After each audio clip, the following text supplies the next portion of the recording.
Ayan, panoorin nyo sa mga tol. Wala na intro-intro yan. Ayan, panoorin nyo muna yung process ng beaming dyan, no.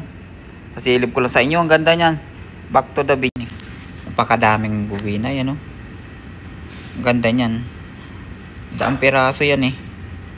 Ayan tayo mga tol. Kaganda. Malaking makina niya yun doon sa may punuan, eh.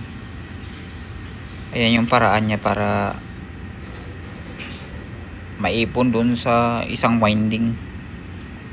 Yan o, sinilip po talaga dyan ang maganda o. Maganda yan mga tol.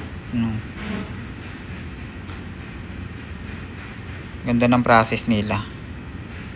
Nakakamangha tingnan. So, lalaki o. Tsaka ang dami niyan.